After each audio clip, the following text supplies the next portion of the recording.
Hey nerds, Farmer Jesse here. Welcome to Growers Daily, your daily dose of ecological farming insight. It is Wednesday, June 4th, 2025, and today I have another special treat for you all. You know what a bird nerd I am, so I got a hold of the Cornell Lab of Ornithology to see if they had someone who might want to chat with me about birds and what growers should know about bird populations and also what growers can do to help. And the good folks over there at Cornell Lab of Ornithology found me arguably the greatest person who has ever been found for that specific of a chat. Also a farmer herself, Becca Rodomsky-Bish, project leader for the Great Backyard Bird Count and Garden for Birds. And we cover the current state of birds, what growers can do to help birds, and how to monitor their progress. This is an amazing chat with lots of information that I had not considered when it comes to birds. So let's do it.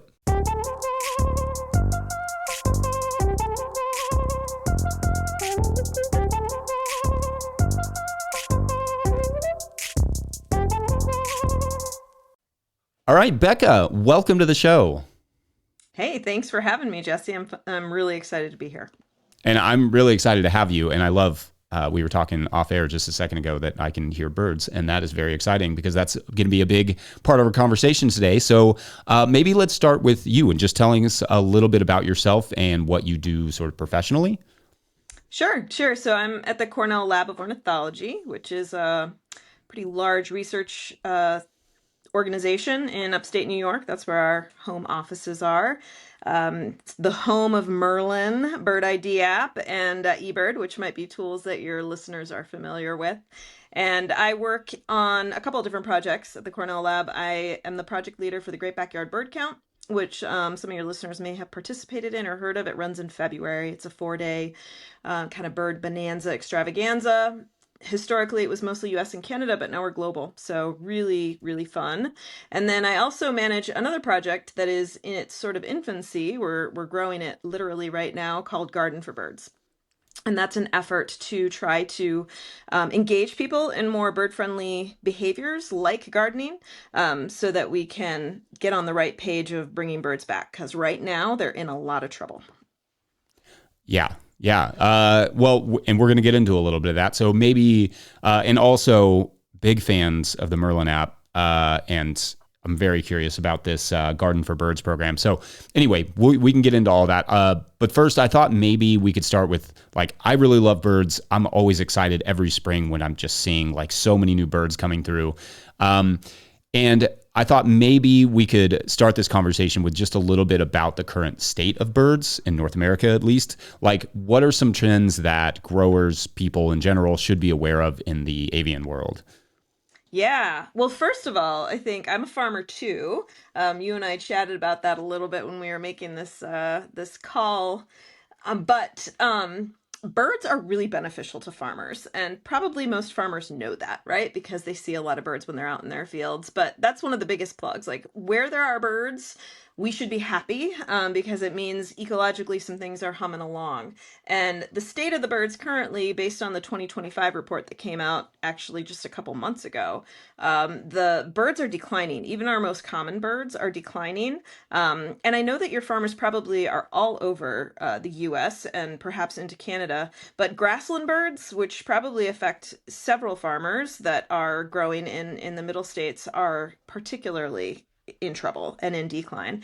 And what that concerns me, grassland birds concern me, aerial insectivores concern me. These are a lot of the species that really are beneficial to a lot of us that are growing crops because they're sort of natural pest managers, right? They're the ones that are doing a lot of the foraging in a lot of the grasslands and the edge habitats and the forest ecosystems that often are sort of around our farms. And so even birds that 10, 15, 20 years ago, their populations seem to be doing okay. We're actually starting to see them decline, like juncos, right? We all see juncos. It seems like there's a million juncos. Actually, where they're most abundant is actually where we're seeing their declines happening the most significantly. So we need to really be paying attention to this, right? The whole stereotypical canary in a coal mine is actually true, and we don't need to take them into mines anymore. They're in our habitats and their ecosystems, but they're in fewer numbers, and that should be giving farmers and really everybody pause. I have a couple questions here, but maybe the first one is, can you give us an idea of what does decline look like? what are we talking? I don't know, maybe something that we can relate to in terms of like what size of decline, what percentage, what does it look like? Sure. Um, So in the State of the Birds report, they identified tipping point species, and there's about 42 tipping point species that are like really in big trouble. There's sort of a middle layer that's about 30, 37, 38, and then there's another 30 different species. So you add those up, we're at almost 100 different species in North America that are in tipping point declines. And what that means is we've lost about 50% of their populations in the last 50 years. So we're not net gaining birds, we're net losing birds at a pretty startling rate. And it's not just, the birds that we would see maybe in the most remote places. These are birds that we really should be seeing in and around our properties. Grosbeaks, towhees, those that are in prairie lands, bobolinks, meadowlarks. I mean, these are birds that were common in our landscapes that we are not seeing much at all anymore. uh, I mean, that's incredibly tragic news, really. As a bird fan, but just in general, as a grower, as a member of the earth. But can you talk? You mentioned earlier the grassland species. Do we have, as one of the ones that are maybe most in danger or seeing the greatest declines? Do we have insight into why? Like, what's causing that? Is it? Yeah, maybe I let you speak to that.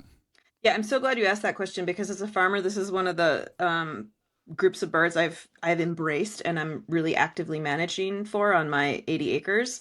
It's really mowing cycles, to be quite honest, and not just mowing cycles, but obviously grasslands are one of the most viable habitats for us to be growing a lot of produce at mass scale. So that habitat loss is a big one. But second to that is how we're managing our grasslands that we have on our properties for those of us that raise livestock. In my situation, I don't have livestock, but I have a farmer down the road who does. And so he uses my grasslands to feed his animals. So I'm in upstate New York, and when we first moved back here, he was mowing those grasslands whenever it was convenient for his schedule. And about 6 or 7 years ago, I put the kibosh on that, and I said, "Listen, you can't mow my fields until August 1st, because that is when we're going to be in a safety zone for those eastern meadowlarks and bobolinks to be done with their nesting cycles." And so I'm super happy to report that I had not seen eastern meadowlarks on this property for over a decade. And I saw my first one again last year. And I am monitoring my bobolinks, and every year I'm pretty much about 32 fledged last year.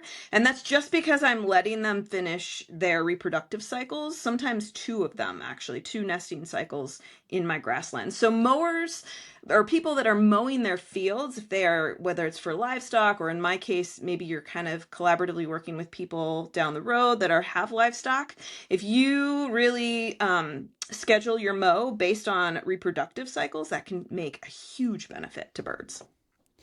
Yeah, that's so interesting. We have a back pasture that we don't mow very much, and last year was the first year that we mow it like once a year, kind of late as we Right. can. Our neighbors really want to mow it all the time, but I'm always like, let's leave it. And last year was the first year I heard the bobwhite quail back there, which is Cool. obviously, as you know, one in serious decline. Yes. And that was very cool to hear. And so that's something I use when I'm talking to my neighbors. It's like, that's not something you've probably heard since your youth, uh, you Exactly. know, because that is a really important bird in general. And I think those are really, yeah. I mean, that sort of stuff I hadn't ever really thought about mowing. Like if you'd given me 20 guesses, I don't know that I would have gotten there. And so, but you're talking in general, like people that just mow, like just want it nice and clean, but also haymaking and certain Yes. types of grazing, all those things are all included in that. Yep, absolutely. And here's the unfortunate kicker, right? Like I get that it degrades the value of your grass when you let it go a little bit later, and that's the real tension, right? There is definitely some tension between what may be better for birds and biodiversity and what we are also trying to produce a yield out of because of the quality of the grass or the quality of the feed that we're trying to give to our animals. So I get it. It's a real tension.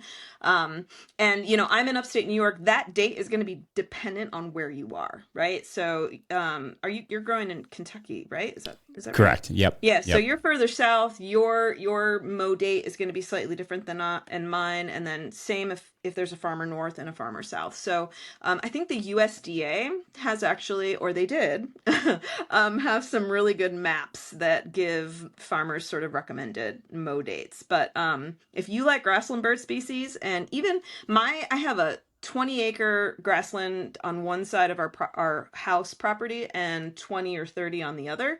And it's incredible how much you can actually encourage birds to nest if you are leaving that grass there, because so many of the other farmers around me are not doing that, right? They're mowing in July, sometimes like in June, which like breaks my heart. So it's incredible how much impact you can have on a small space, even.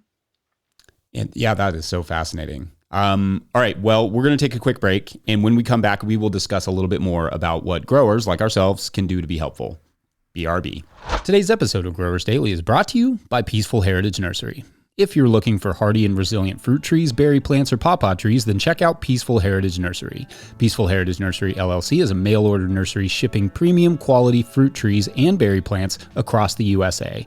They specialize in resilient, non-GMO plant genetics for small growers. Their diverse selection includes berries, cold hardy figs, passion fruits, gumi, mulberry, and much more. They're famous for their diverse selection of premium quality grafted pawpaw trees. 5-star Google ratings and customer testimonials attest to their commitment to excellence in quality and service. Find them at peacefulheritage.com and join the mailing list. Once again, find them at peacefulheritage.com. Use the promo code NOTILL for 10% off your first order. Today's episode is also brought to you by Precip. Precip is billed as the easiest way to keep track of rainfall, and that is true, but it is a lot more than that. Sure, you can open the app and immediately see accurate rainfall totals, but you can also save locations to see historical rainfall totals, wind speeds, and all sorts of other nerdy details. Their radar-based technology means you can ditch the rain gauge. I usually have to do that anyway because the kids find a way to smash it with a baseball bat. You can ditch the rain gauge and start tracking rain and other growing conditions all on your phone. Click the link in the show notes to find out more. All right, back to the show. All right, so the thing I'm always wondering is, when we're sort of having these conversations, beyond like the mowing cycles, what more can growers do or be doing to be helpful in terms of increasing/sustaining bird populations? Any thoughts on that? Yeah, I got so many thoughts on that. So you stop me when I've met my fill. So many of your farmers I know, because I watched a couple of your great episodes, they're not using pesticides. We're minimizing any kind of artificial synthetics in our gardens. That's huge. There's direct links to bird mortality and certainly raising young when we are putting chemicals into our environment. So that's a big one, and that's an easy one, and I think most of your listeners are already doing that. Depending on the size of the land that people are managing, putting in intentional prairie strips, encouraging and maintaining hedgerows, super important. I grow on a relatively small scale. I feed my family and 3 other families. And so, I have the capacity to leave pretty expansive amounts of forest habitat, edge habitat. I'm always including and actually increasing my hedge habitat. So like, allowing my red-osier dogwoods to do their thing, allowing my 9-barks to take off, right? Encouraging these shrubs that actually get big and fill in because they attract pollinators, they attract all kinds of insects, and all of those insects attract all kinds of birds. So not only encouraging that habitat, but making sure that habitat's as native as possible. So a hedgerow of honeysuckle, okay, yeah, some things will use it, but a hedgerow of a native shrub is going to be a powerhouse for you in terms of bird resource, over something like an invasive autumn olive or honeysuckle or Rosa multiflora. Those are all a pain in the butt, and I know that people are always managing their invasives, so invasive management's another thing that people can be doing. Discourage the invasives, encouraging the natives, and letting them do their thing and integrating them as a part of your farm in more of a permaculture style, so that you're really trying to support all life with the land that you are managing. And where do things like, fruit trees, Hmm. those sort of agricultural, more perennial products sort of fit into that? They do. Absolutely. I will. I'm also very happy to report that I saw my first orchard oriole in my orchard last year, right? Cool. And Yeah. yeah, Yeah. orioles are, and I know again, producers might be like, "Urgh, orchard orioles, they eat my food. But it's a good sign if the orchard orioles are there because they're also going to eat a lot of insects. So you're not going to maybe have to do as much insect management in your orchard. So yes, absolutely. Um, my blueberries, my currants, my raspberries, all that stuff has a lot of birds on it. And quite frankly, I often this is not as easy to do with individual homeowners, which is what I work a lot with, but it's a lot Mhm. easier to do with farmers. Grow a lot of it. And then you get to share, right? Like it's okay that the birds eat some of my produce. That's a part of the exchange that we're in. And I can recover from that because I have a lot of bushes. I have more bushes than I need. So, that kind of mentality of don't just plant it for you, plant one or two extra for the various other organisms that are going to ultimately help your farm, and they're also going to take some of your product at the same time. Yeah, no, I think that's a really good way of looking at it. And yeah, we also saw an orchard oriole in our pear and apple trees the other day, and I was like, oh, orchard oriole. Yeah, that makes sense. It was so exciting because we have cardinals, we have other pretty birds here, but that one, like the color, I was like, was that a robin? But the color is so unique. Yeah, Uh, yeah. yeah, which is so fun.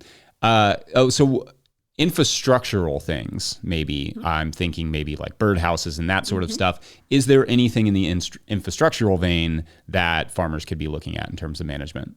Yeah, absolutely. I'm glad you asked that question. Um, I'm always thinking about more like habitat based, but there are things you can add too.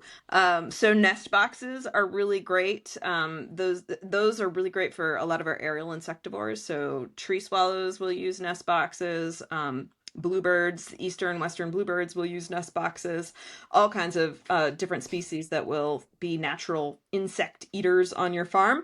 The only thing I will say about nest boxes that is always a word of caution is to just make sure you put them up in a way that is ecologically beneficial for the birds so that you're not creating ecological traps, is the term that we use in our industry. So, meaning, let's say you put up a box, Eastern bluebird box, for example, all of them have sort of slightly different size holes and different sort of ideal construction. We have a great project at the lab called Nest Watch that has for those people that like to be handy, you can actually build different size nest boxes for different species you're trying to attract, and it'll tell you the exact dimensions to use and how to make them as safe as possible. But let's say you just tack it onto a tree. You're like, cool, I'm creating some like nesting cavity for birds and biodiversity. And I've had this happen to me. You may be very disappointed that some local squirrels or chipmunks or raccoons or various snakes have actually gotten into that nest box because you didn't put a predator guard on it. So you should not mount nest boxes on trees or fence posts, to be quite honest. You want to put them on poles, usually sort of with some open space around them, and then on the website you can look it up, but there's like baffle predator guards. They look almost like the ends of chimneys, and you can put that around the pole and most animals cannot crawl up them. So I'm a big fan of infrastructure. I'm a big fan of nest boxes, especially if you have a property with not a lot of trees where sort of natural cavities might exist. But do try to make sure that you're building them and setting them up in such a way that you're maximizing the success of those fledglings. That is a really good point because I have several nest boxes that are on cedar posts. Hmm. And I've had the thought before because we have so many snakes here that could be an issue, or our cats, or whatever wants to get in there, could climb up those cedar posts. So I hadn't thought about blockers. That's a good thing that I need to be keeping in mind. Yep. Um, all right. Well, we're going to take one more quick break, and when we come back, how to know if we're doing a good job at all of this, monitor those things. Be right Hmm. back. Today's episode is brought to you by Farmhand. I started a CSA to grow food and build community, not to drown in admin work. Spreadsheets, emails, and pack lists take up too much time. If I could spend less time at my desk and more in the field, that'd be a win. Enter Farmhand. Farmhand automates billing, newsletters, websites, and member support, saving CSA farmers 20 plus hours a week. Focus on farming, not paperwork. See how Farmhand can help. Book a one-on-one demo with founder Ari at farmhand.partners/no-till. That's farmhand.partners/no-till.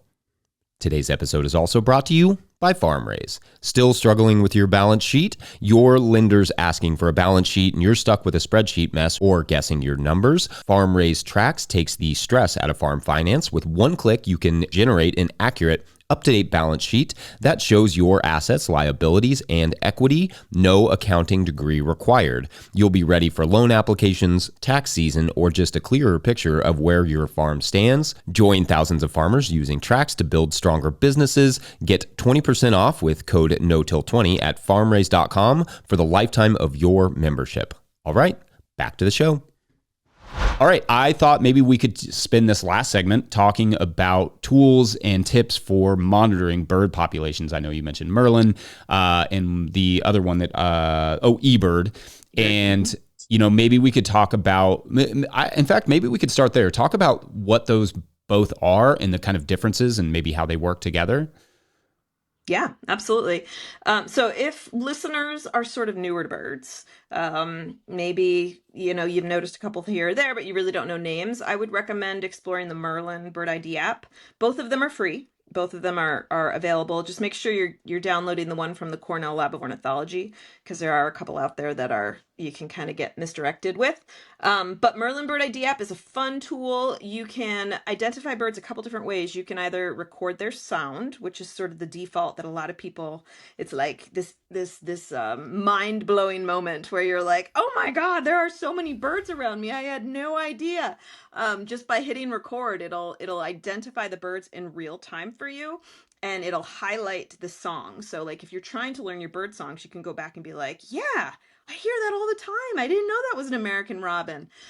So the sound ID is cool. You can also walk through and describe where you saw the bird, what color it was, what it was doing, and that'll give you a whole list of ideas of birds that it might be in your area. And what's cool about these tools is it's personalized to the area you're in and the time of year. So like that orchard oriole that you saw, Jesse, you wouldn't get that in the winter up here because those birds are in Central and South America, right? So the tool is really smart. It knows the date, it knows where you are, and it'll help you identify and hone in on birds pretty quickly. So Merlin's fun. And then you can tell us. You can actually save your sightings with Merlin, and that helps sort of the machine learning process that feeds Merlin. So Merlin is based on thousands, approaching millions of different submissions, and that's how it's able to actually give you your options.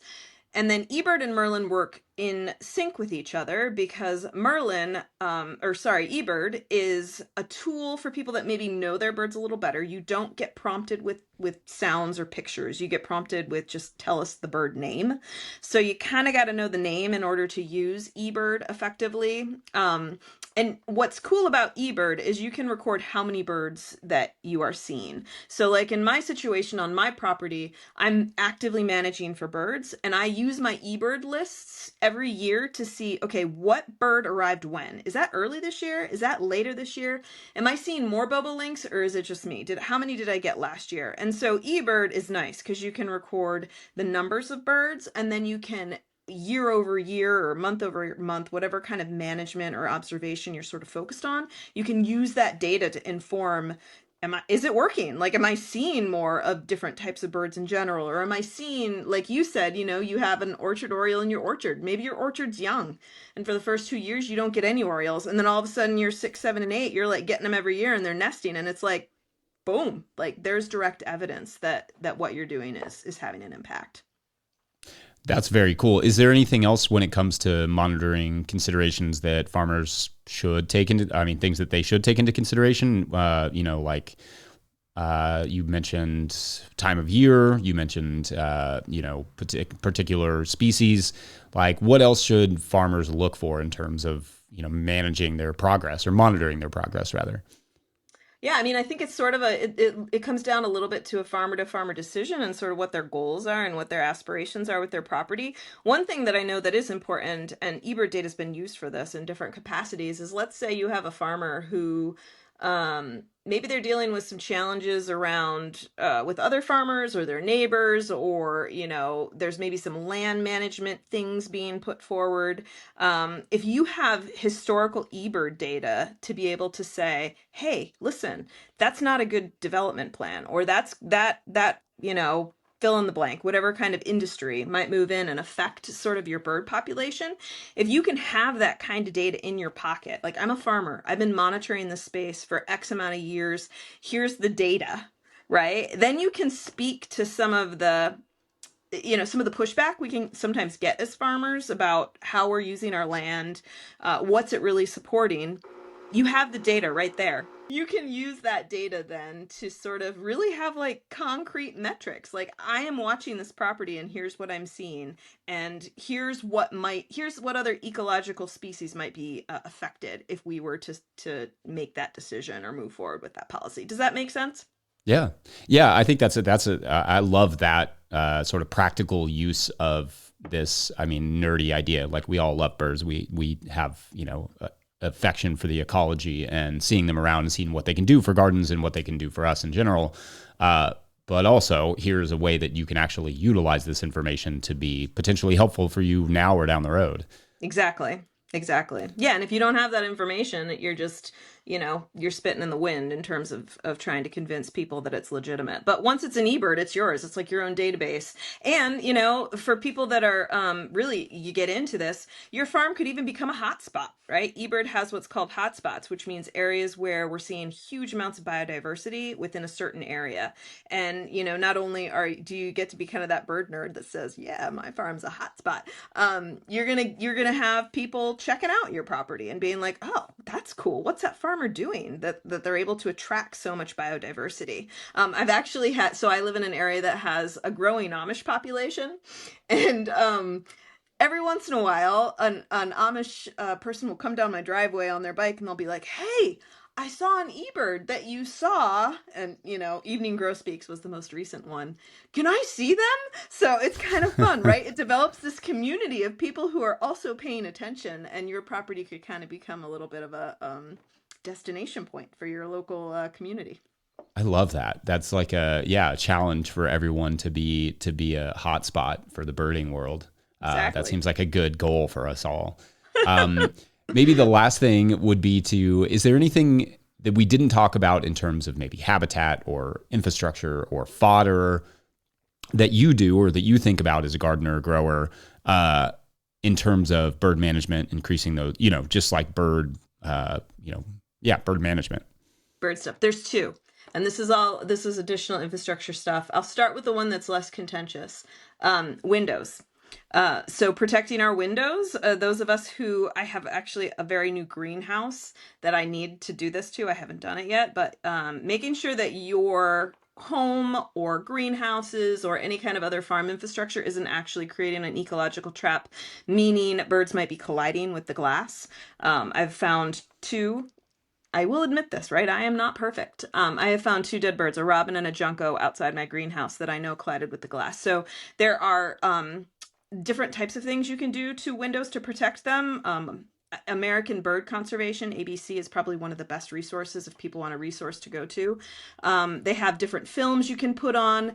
I actually did a project on the home in the early spring where I used a template and put dots on my windows. You can buy strips that are dots, but you can also paint things on your windows. Basically, glass, birds can't. If you go outside and you look at your windows and it looks like a tree, the reflection of clouds, that's what birds see. They can't differentiate glass. They see very similarly to us. So window collisions are a big deal, and they're a big problem. They kill billions of birds a year. So that's one thing that farmers can do. Just make sure that you're not, if birds are striking your windows, there are things you can do so that they don't do that. So that's the less contentious one. And the second one, I'm going to put out there because I heard another episode where this is something you do, and I used to do it too, and I'm still wondering if I need to do it as a farmer, but outdoor cats. Mm. Um, this is the big one, right? And as a farmer, my cat, when I had an outdoor cat, which I don't anymore, but I did because I work at the lab, and I've had to like bite the bullet on that one. Um, they have a job to play. on a farm, right? Like my vole population did not exist. My cat was always killing voles, killing chipmunks. It was a mammal predator. And I lost my cat a couple years ago, so I did not replace it with an outdoor cat. And now my vole problems in my potato, all my root crops, my carrots, my beets, it's awful. It's really awful. But I'm also not getting ruby-throated hummingbirds dropped on my front stoop anymore, or yellow warblers, or, like birds. Cats are predators. It's what they do. It's not their fault. It's what they do, and they will kill birds. Whether or not they bring them home to you depends sort of on the cat. But outdoor cats, I get it. As a farmer, there's a tension there, but it's also really important to understand that they are probably going to be killing birds too. Yeah, no, it's a good thing to keep in mind. Our cat, thankfully, is older and she is not as aggressive as she used to be towards those things. But there have been times where she's brought home birds, and there's no way to tell a cat no, we don't do that. But as much as I wish we could, Exactly. But no, that's a great point. And anytime you hear me say anything that may not be helpful to birds, you have to let me know. So I really appreciate that. Becca, this has been so fascinating. I really appreciate your time and all of your work. I will make sure to put links in the show notes for for everything we've talked about today. Thank you so much for coming on. Thank you, Jesse. It's been a pleasure, and I love farmers. Go farm. More farms, big farms, small farms, they're all important. Awesome. Thank you.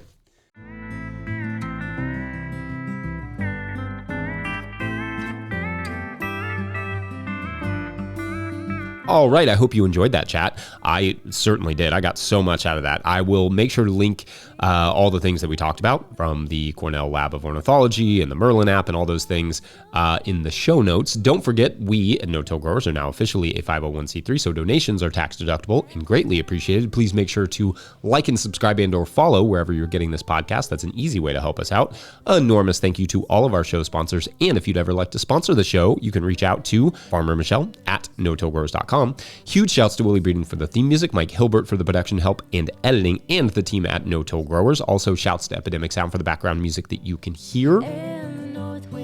Pick up a copy of the Living Soil Handbook by me, I wrote that one, or The Seed Farmer by Dan Brisebois, he wrote that one, at no-tillgrowers.com to show us a little support.